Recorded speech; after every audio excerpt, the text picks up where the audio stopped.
So just outside doing the spray painting. At the moment we've got the base coat on the back of the ship. The front needs masking upstairs, so that I've got to do in the morning, and then we can come back down. The three of us out here, we've got Simon, we've got James, and me. We're just about to weather this whole thing, which is going to take a while. We've also got the nose and the turret over here.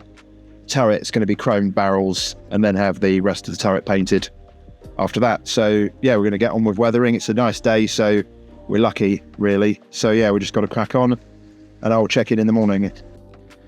Okay, well, we've managed to get the hull, upper hull, and the rest of the ship weathered. Outside, the really messy stuff. We're all covered in weathering powder afterwards. It's good stuff for working with, but it does create a hell of a mess. This here is the back of the ship and the nose, all powdered. So now the next stage is to take blue tack, get a big lump of it, and literally to just rub the weathering powder off. Now, I've done this earlier in the spaceship build, and I probably talked about it then as well. So you'll see the effect on the hull. It actually gets much lighter once it's come off, so the final colour won't be anywhere near as dark as this.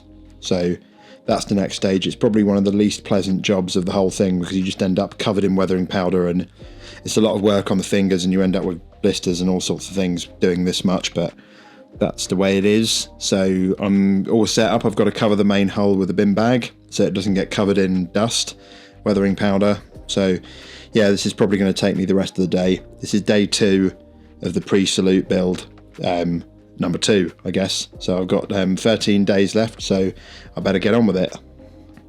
So it's dark o'clock at the end of day 2. I've managed to weather the whole top of both the back of the hull and the front of the hull over here. My fingers are hurting quite a bit by now, because it's quite painful to use all the blue tack and rubbing away at the hull for such a long time. There's so much. I mean, it's a great technique. It's got a really effective finish. It weathers things brilliantly without too much work, especially on a model this large. But at the same time, you know, it was never designed for doing anything quite this big. But, you know, it does work, so I'm very happy with the finish. So now I've got to do the underside of this tomorrow. I'm pretty tired, and at this point in the fortnight, it's a little early to be doing all-nighters and things like that. It's better to go home and get some sleep, which is what I'm going to do. Then tomorrow I've got to turn this over, do that. Then do the nose, which is waiting for me over there in the corner. Then work on the engines, the doors, which are all kept over there. I've got to refinish all the orbital defense lasers on the back, because I wasn't particularly happy with the finish on those, so I need to work on them. And then I'm praying that the decals turn up early next week, because that's probably the biggest job that's left to do. So yeah, I would carry on, and I'll check in at some point tomorrow with some more progress, hopefully. Okay, so it's the end of day 3, and finally the weathering is done, so I can breathe a sigh of relief about that. This is all fully done. The masks are now off the doors, so you see the chrome has come through quite nicely under there.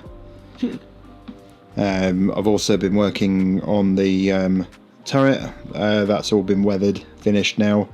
I've recoated the orbital defense lasers in seal. We're using Army Painter matte varnish spray, because I tried airbrush matte varnish to seal in the weathering powder last time round, and it didn't really work all that well. So this time we've tried a regular spray can, and the regular spray can that I've tried this time is much better, and it's really sealed in the powder very nicely, so it doesn't come off.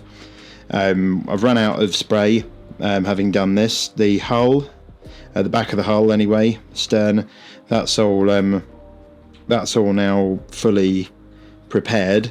That hasn't been coated yet, because I've run out of paint, the matte varnish, so I've just got to wait for some more to get delivered tomorrow to do that.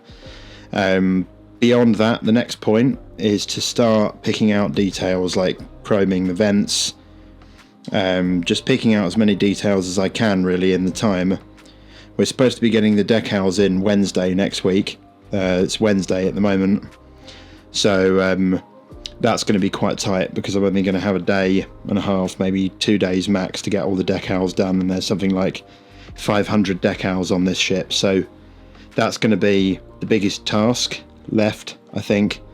So from now on it's just a case of how much I can do in the time of detailing. You know, once I have recoated this, got that all matte varnished so that it's going to seal in the weathering powder, because otherwise every time you touch anything you get fingerprints and the stuff comes off, and it's just so all pervasive. I've got sort of weathering powder in my nose and everywhere, ruined about 4 sets of clothes now, so it's terrible stuff to work with in this kind of quantity, but the effect is very good. So I've just got to crack on really. It's dark o'clock now, so it's time for me to go home, get some sleep, and I'll carry on tomorrow. It's halfway through day 4 at the moment. This is all now sealed and done with. It's great stuff, this anti-shine matte stuff from Army Painter. It's working really well. Doesn't really seem to care if you put too much on. It pulls and then it just dries out, which is great because weathering powder doesn't tend to stick to models that well. So yeah, that's been really good. We've done the top of the ship as well, which is hiding under the table at the moment. The next job for me, I'm back to actually building kind of jobs now for a little while, is to break off all these doors. At the moment, the mechanism on here was all the doors linked together on one big hinge. Now, in theory, that was a good idea, but the super glue just isn't gluing to the steel drive shaft in there. So the doors keep breaking off individually, which is why there's some missing ones. So before Salute, I want to fix this problem and really have the doors all opening individually, which is going to mean making small hooking mechanisms to go on the back of each individual door. But the first job is to break them all off. Then once I've broken them all off, I can then respray everything and reseal all of this, because this was all sealed with airbrush sealer, which wasn't anywhere near as good as the spray that we've been using. So I'm going to retreat it, then work out how to fix the issue with the doors, fix that, turn it back the right way up, and then from that point on I'm ready to start painting details in. So yeah, plenty of time left today, so I'm going to just get on with it.